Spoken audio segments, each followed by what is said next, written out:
Bom, então, nós estávamos falando de sociedade azteca. Na semana passada, nós discutimos sobre essa sociedade, né? Falamos aqui alguns pontos, tá? Falamos sobre é, a localização geográfica, né? Que é no atual México, no Lago de Texcoco. Aí eu falei para vocês, se você pegar a bandeira do México, se você pegar a bandeira do México, tá? Vamos lá abrir essa bandeirinha aqui para vocês verem. O que tem na bandeira do México?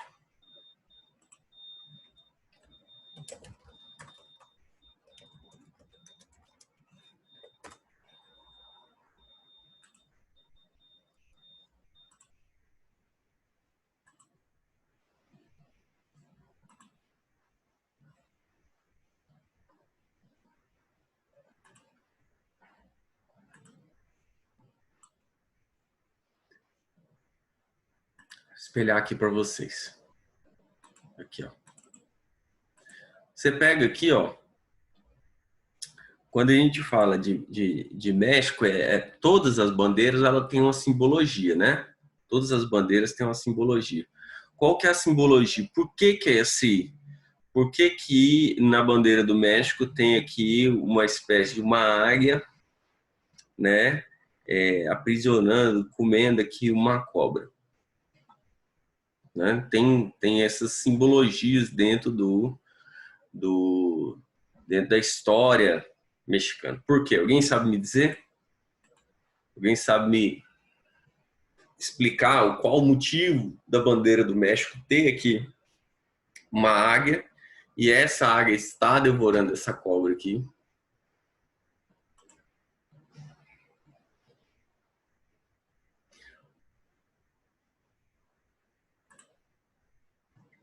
Ó, a gente falou sobre o Deus mexicano, sobre a sociedade mexicana, a gente falou sobre as divindades, né? Semana passada nós falamos sobre a questão da divindade mexicana, da mitologia. Até o Igor falou que é bem complexa, realmente é muito complexo. Então, aquela águia que está ali, aquela águia que está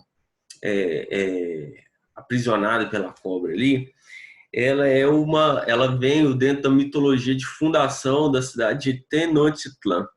Teve um deus, e aqui está no roteiro de vocês, eu até expliquei para vocês, esse deus aqui, chamado de Huitzilopochtli, esse aqui, ó, que está até em negrito, deixa eu sublinhar ele aqui. Esse deus, conhecido como Huitzilopochtli, ele, segundo a tradição mitológica dos astecas, ele disse aos habitantes que estavam lá no norte, no sul dos Estados Unidos, falou assim, ó, vocês vão vagar, vocês vão andar, e quando vocês avistarem um gavião, ou quando vocês avistarem uma ave lá, aprisionando uma cobra e devorando a cobra, esse é o lugar onde vai ser fundada a cidade do Império, tá? Então, a base da bandeira, os povos mexicas, tá? Foram formados dentro dessa concepção mitológica. Por isso que na bandeira do México tem um gavião comendo uma cobra lá, que é aprisionando essa cobra, porque foi a base mitológica desse deus chamado Huitzilopochtli. Outro deus que, se vocês assistiram, tá? Aí já é uma divindade já humana, se vocês assistiram, e aí é bem simbológico isso. Se vocês pegarem meu vídeo lá no YouTube, vocês vão ver que na introdução do vídeo aparece um deus com uma cobra, uma espécie de cobra, tá? Cobra, é a serpente emplumada, tá? Chamado Quetzalcoatl. E aqui não tem o nome dela, tá? Mas é uma semidivindade, tá? Onde ele vai representar, por exemplo, as penas como um elemento religioso vindos do céu e o corpo da cobra é o corpo terreno, tá? Então, assim, são divindades que os mexicas, né, que são os astecas, vão pontuar aí dentro dessa concepção. Lá na região do Lago Texcoco, então, foi fundada a cidade de Tenochtitlan, tá? Eu expliquei para vocês a fundação da cidade de Tenochtitlan e aí eu mostrei da arquitetura, semana passada eu até avistei. E aí tem uma estratificação social que eu deixei aqui no roteiro de vocês, tá? Essa estratificação social, ela é bem dividida, tá? Então, assim, nós temos uma sociedade mexicana aqui que é uma monarquia militar teocrática. O que significa isso? Monarquia militar teocrática. Que nós temos um império, né? Nós temos um rei que está lá no topo dessa cadeia, dessa sociedade asteca. Ela é totalmente conduzida pelo elemento bélico, então ela é uma sociedade guerreira, e ela é teocrática porque esse rei ele tem aspectos semidivinos, né? Então, esse rei tem aspectos semidivinos e é aquele que controla todo o poder e toda a riqueza. Então, vamos lá. Alguém tem que me ajudar aqui em relação à sociedade, né? No topo aqui, ó, no topo aqui dessa sociedade, a gente encontra quem? Já falei, né? O rei. Aqui, então, a gente coloca aqui que é o imperador asteca, né? O imperador asteca, ele está aqui dentro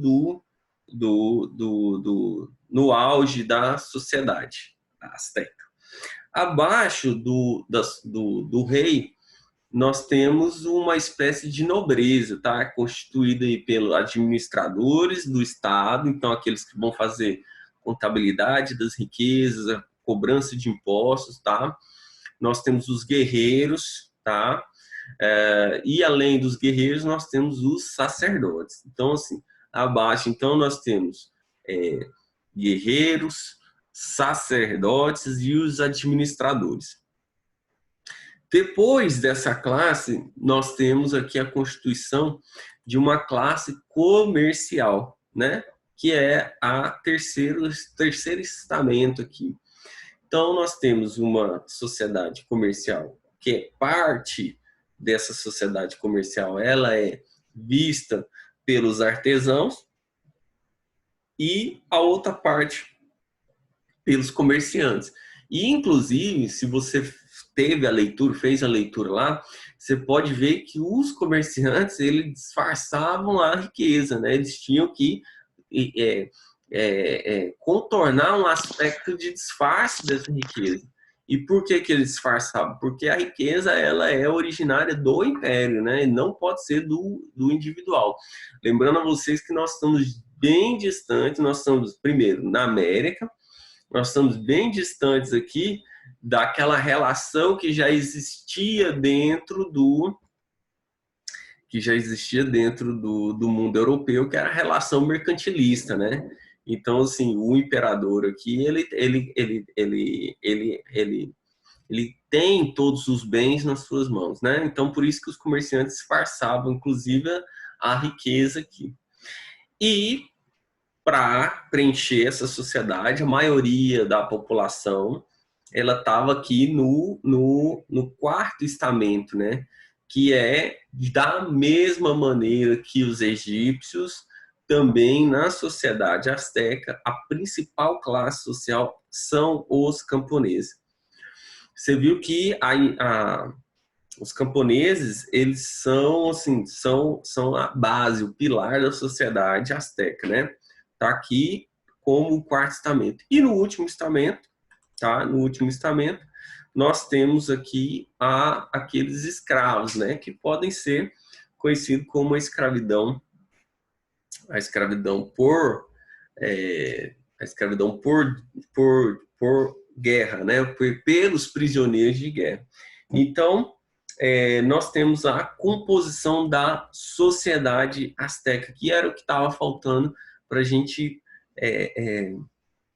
fechar essa discussão aqui em relação a essas camadas sociais aqui, tá? Bom, aí, então, vimos astecas, tá? Estava lá no norte da América, tá? Então, assim, você pega ali aquela região do México E agora nós entraremos, discutiremos aqui, e aí eu já falei isso lá no nosso vídeo, a sociedade maia, né? Por que que eu não posso dizer que os maias, por que que eu não posso dizer que os maias foram um império? Deixa eu ver aqui, alguém perguntou aqui no chat. Deixa eu ver aqui. Qual é a ordem da pirâmide? Então vamos lá. Vamos aqui, vamos aqui. Deixa eu espelhar aqui para vocês de novo. Ordem da pirâmide. Gente, eu construí essa pirâmide aqui, mas assim, eu sou péssimo com o Word, tá? Eu vou tentar escrever aqui para vocês, vamos ver se vai dar. Eu vou tirar essa setinha aqui, tá? Para não me atrapalhar.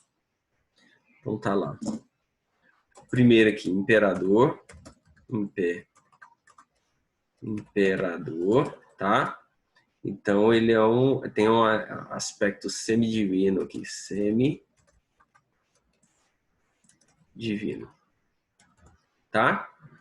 Depois vem o que? Os nobres, tá? Que administravam,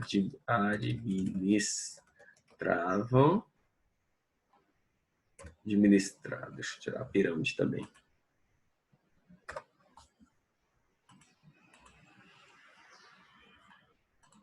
Tirar tudo.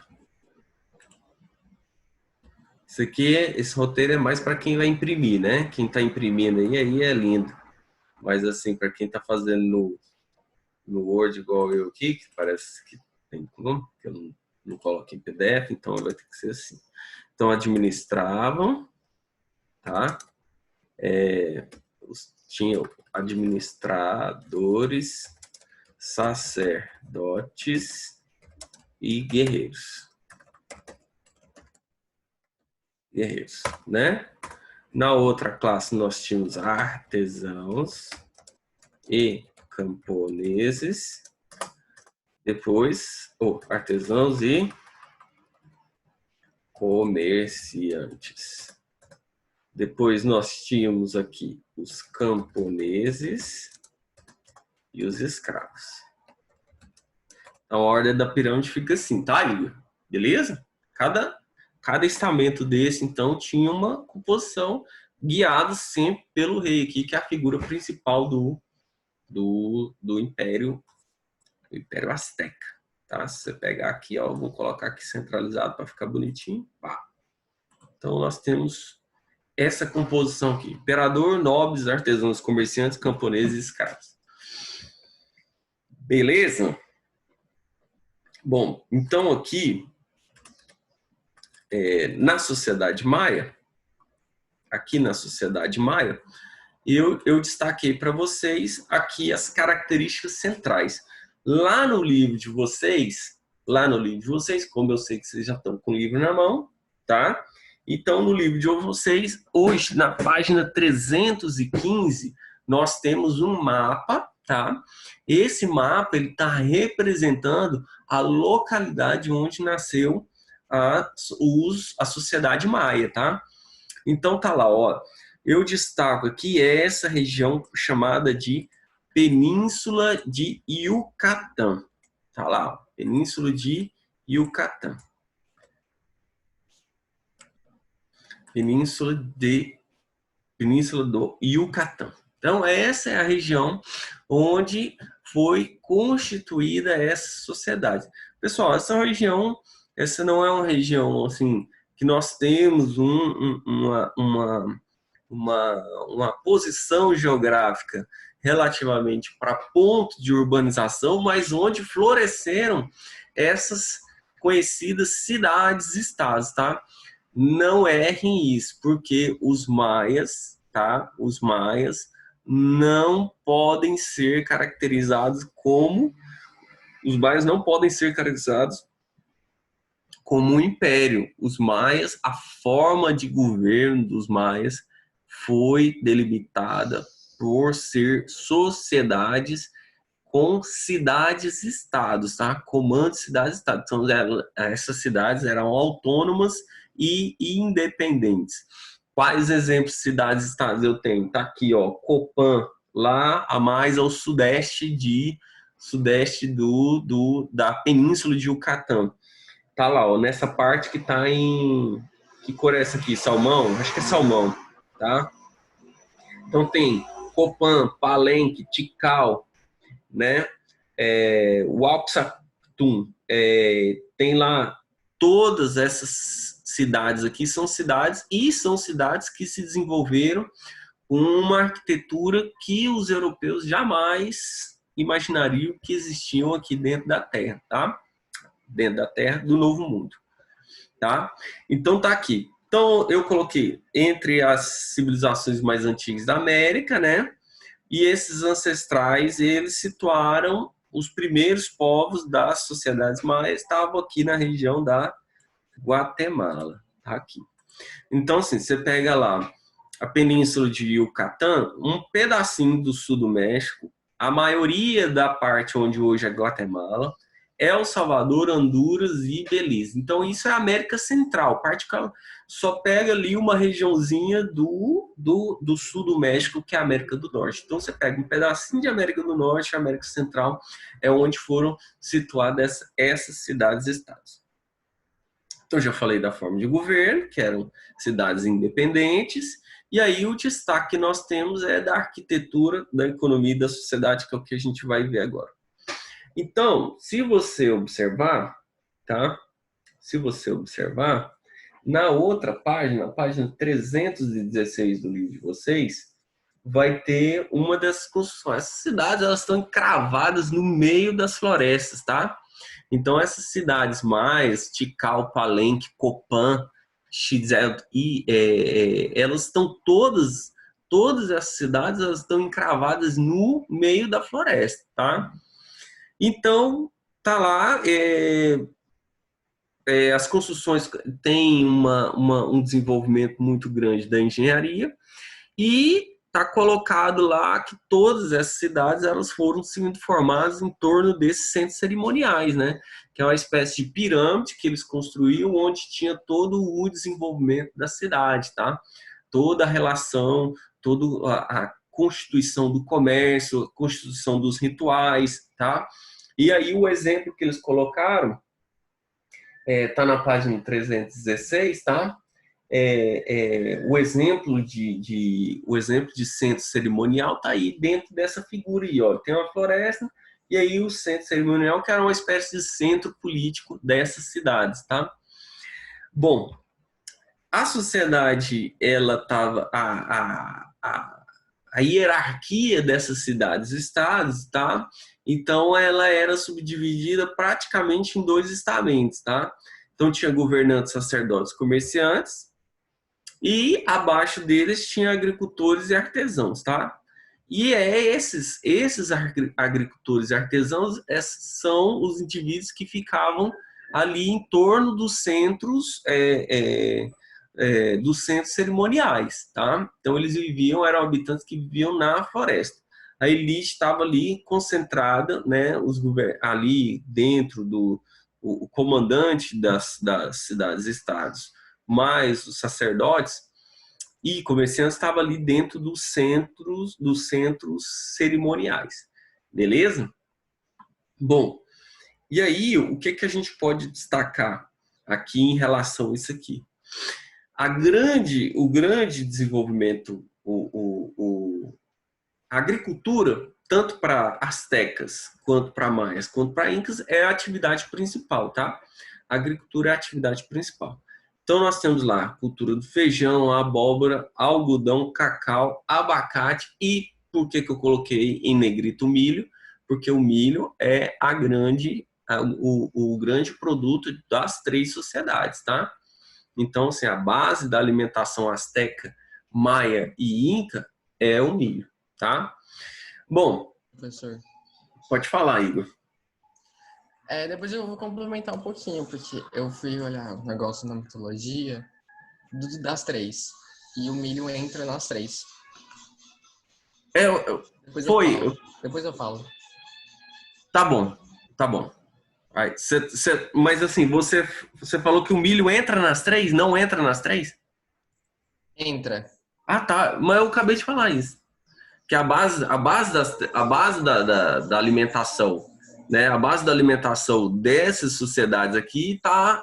O milho, ela tá constituída nos três estamentos aqui, tá? Sim, Tanto que Incas mas o negócio é que ela entra nos mitos. Ah, tá. Não, beleza. Tranquilo.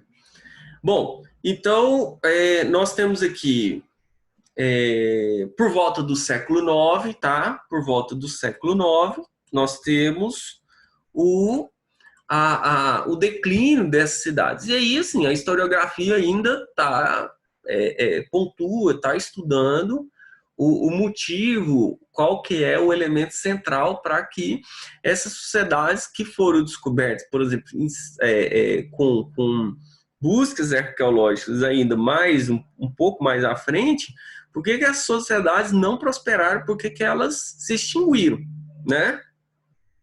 Então, nós temos tanto elementos naturais, tá? Eu posso destacar aqui tanto elementos naturais, quanto a elementos causados pelo próprio homem. De natural, a gente pode ver epidemia, seca, inundações, terremotos, furacões, tá? Essa região da América Central é uma região propícia para esses tipos de intempéries da natureza, né? E inclusive até furacão constantemente passa por aquelas regiões ali até hoje. Então, assim, um motivo é isso, uma questão natural. Um outro motivo pode ser também as insurreições que podem ter ocorrido dentro da cidade por busca de poder, né? E invasões de outros povos também, que a gente também não pode descartar como possibilidade para o término da sociedade, das cidades-estados maia, tá? Volto a falar, não pode falar que Maia era um império. Você fala, o Império Maia já começou errado, tá bom? Bom, aí se os maias não podem ser taxados como império, os incas sim, né? Os incas podem entrar dentro dessa questão aqui. Então a localização dos incas está na região dos Andes, está ali naquela região onde nós temos a famosa Cordilheira dos Andes, mas um pouco mais acima. Deixa eu ver se tem um mapinha. Tem um mapinha aqui na página 318, tá? Página 318 do livro de vocês tem um mapinha da sociedade Inca, beleza? Aí lá nesse mapinha, a gente tem lá, ó, a gente tem aqui desenvolvimento dessa sociedade aonde? Na região dos Andes, aqui na Colômbia, Equador, Peru, Bolívia, Chile, norte da Argentina, tá? Então essa sociedade ela se desenvolveu na costa do Pacífico, tá? Ela foi fundada por volta do início do século XV, tá aqui, 1438, tá? E ela foi assimilando outras culturas, inclusive uma língua geral para toda a Constituição, quando teve a Constituição do Império, né? Que é a Quechua. Essa é a língua oficial falada. Então tinha assim duas obrigações, né? Cultuar o Deus Sol, tá? O principal divindade aqui incaica também, né? Bem semelhante aos astecas, e também falar toda a língua oficial da região ali dos Andes, tá? Então aqui construíram uma rede de estradas que ligava a capital Machu Picchu, né, e outras regiões. Então foi uma sociedade também que teve no seu plano de arquitetura um grande desenvolvimento, tá? E aí eu tenho destaque da cidade de Machu Picchu, né? Que inclusive tem uma fotografia dessa cidade na página 317. Você leu aí no seu livro, tá? Você já... Aqui a gente só está fazendo uma revisão. Você observou que essa cidade de Machu Picchu, ela teve desaparecida, tá? Depois que ocorreu, principalmente a chegada dos espanhóis, ela ficou desaparecida até o ano de 1911, quando teve um arqueólogo que achou os vestígios dessa cidade e ela começou a ser explorada pelos arqueólogos, tá? Então tem muita coisa ainda a ser complementada aqui em relação a Machu Picchu, né? Mas que era o centro, Machu Picchu está no Peru, tá? Mas é o centro administrativo, centro político do Império Inca, tá? Os incas aqui também dentro dessa concepção. Bom, a economia, sociedade e trabalho. Então, eles utilizavam a irrigação sistemática, tá? O que era a irrigação sistemática?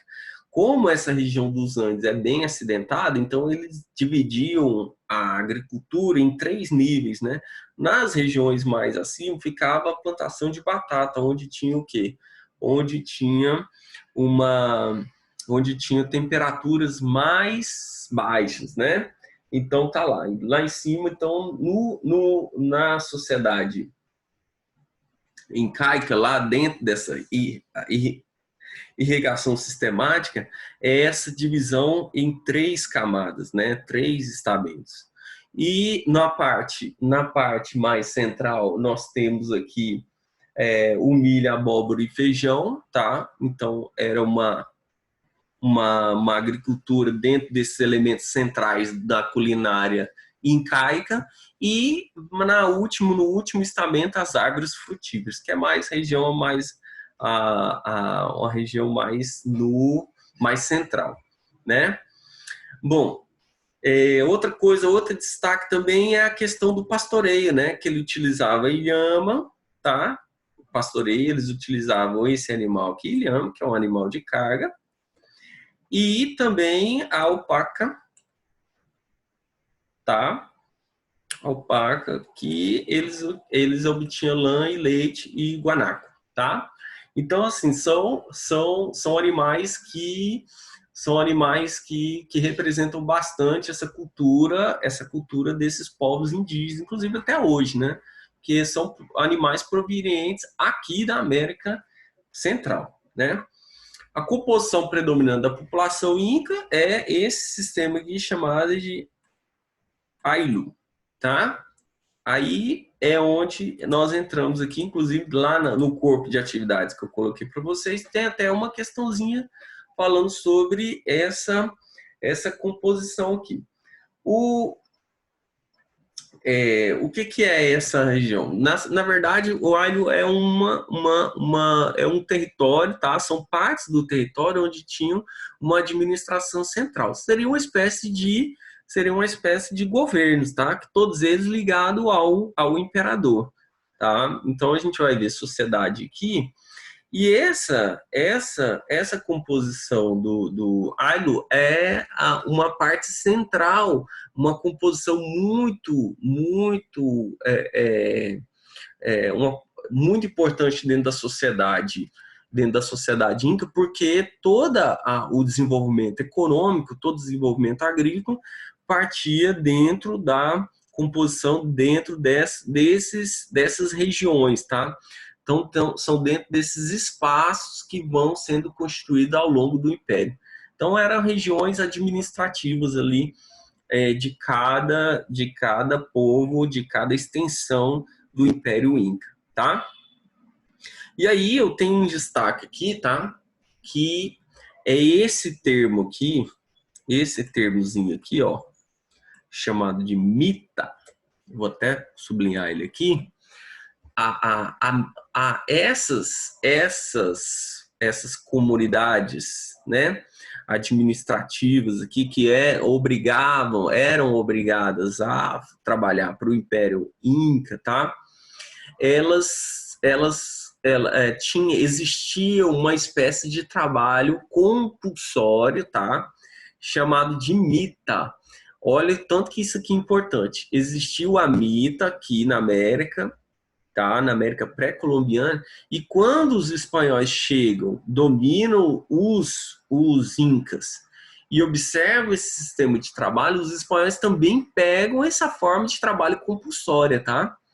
Que é uma espécie assim, ele tem que trabalhar para o Estado, tá? Não, em termos literais é o seguinte, a pessoa obrigatoriamente ela trabalha para o Estado. Então, o nome desse cargo era mita. E os espanhóis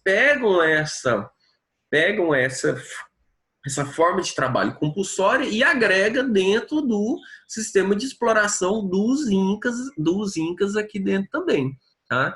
Inclusive, você vai ver comigo lá na frente um pouquinho que os espanhóis tinham a forma de trabalho aqui era a mita, que é esse trabalho compulsório de ir lá e fazer para o Estado. E também a encomienda, tá? E aí eu vou explicar para vocês mita e encomienda do lado espanhol. Mas aqui o sistema de mita, os espanhóis pegam dos incas, tá? Então tá lá a mita, prestação de serviços gratuitos para o governo, tá? Construir e consertar templos e estradas. Além disso, os camponeses pagavam impostos em espécie, produziam calçados, vestimentas, armas para os tempos de guerra. Então, assim, a camada camponesa, você pega a estratificação social, os camponeses era a principal, né? Os camponeses estavam ali arquitetado na principal figura, na principal estrutura da sociedade inca, né? Então tá aqui. O imperador é o Inca, tá? O nome dele é Inca, por isso que o império a gente dá o nome de Inca. O nome do imperador é Inca, é o filho do Sol. Então o Sol é o elemento central. O Igor sabe, o Igor é estudante aí de mitologia, adora uma mitologia, né, Igor? Então o imperador é o Inca, filho do Sol. Então nós temos aqui governantes, sacerdotes e militares abaixo do imperador, tá? E aí, na terceira camada, nós temos aqueles que faziam contabilidade, médicos, projetistas, guerreiros e artesãos. E, por último, os camponeses, que era a maioria da população, que fazia todo o trabalho, né? Toda sociedade tem aquela composição, tem que explorar uma classe, né? Então, os camponeses aqui eram a grande classe explorada. Igor, você ia fazer um complemento falando sobre o milho?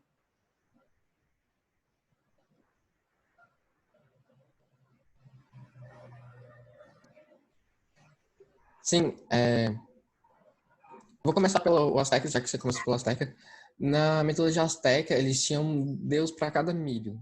Ele tinha um deus do milho, tinha um deus do milho amarelo, deus do milho vermelho, deus do milho preto e eu acho que tinha um branco também. Na Maia, ele já é mais importante, porque na criação dos homens, teve 3 tentativas. Eles fizeram primeiro, lembrando que na Maia são gêmeos, que tipo, os deuses maiores são 2 irmãos gêmeos. E aí, na primeira tentativa, eles tentaram com barro, não deu certo. Aí eles chamaram alguns deuses para tentar ajudar, fizeram com madeira, também não deu certo. Aí eles chamaram mais deuses, foram 13 no total. Na terceira tentativa, eles fizeram com milho. Que aí, com a quantidade de deuses e com o material certo, que era o milho, nasceu o homem. Certo. Pode falar. Não, vou falar. Não, essa composição. Porque isso aí, por exemplo, você não vai achar nada no livro de vocês. Vocês têm que pegar uma bibliografia à parte, né?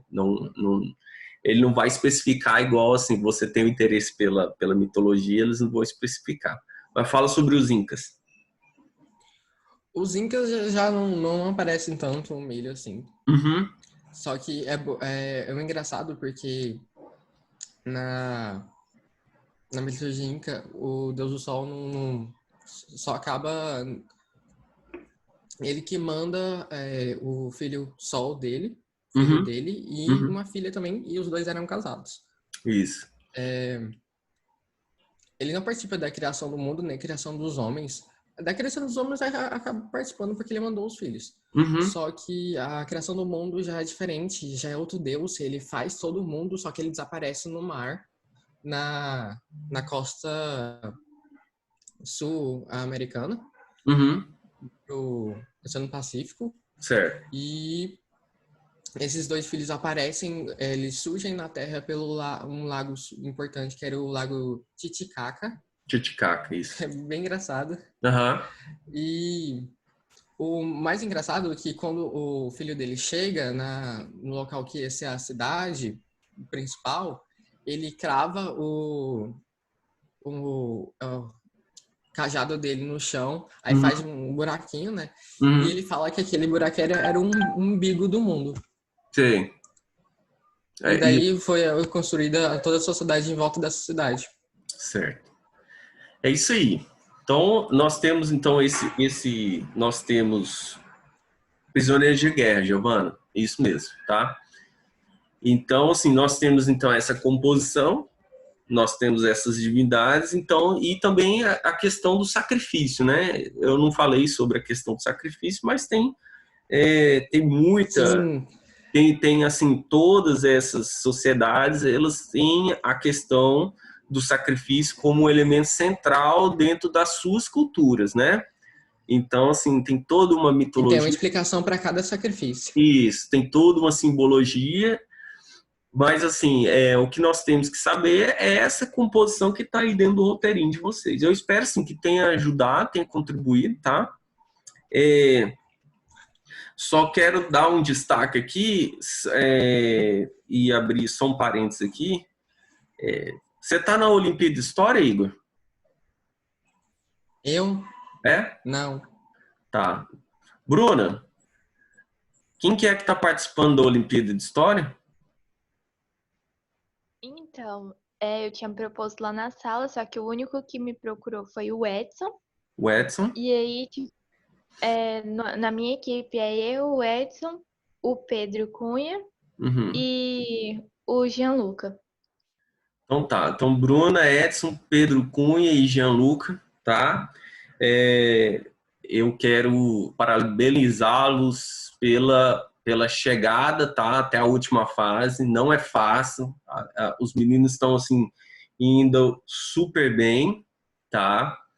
Então, assim, eu queria parabenizá-los a todos que participaram e empenharam aí. Assim, ó, é uma grande satisfação ver o progresso de vocês e essas conquistas aí, tá bom?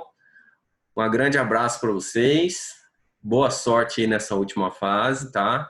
E aí, hoje já vai estar, eu já vou postar os nossos próximos assuntos, que vai ser Revolução Industrial, tá? E antes de Revolução Industrial, Revolução Inglesa. Então, nós vamos voltar para o ambiente europeu e depois a gente fala de conquista de América Espanhola um pouquinho mais à frente, tá bom? Grande abraço para vocês, com Deus. E aí, vamos que vamos. Até mais.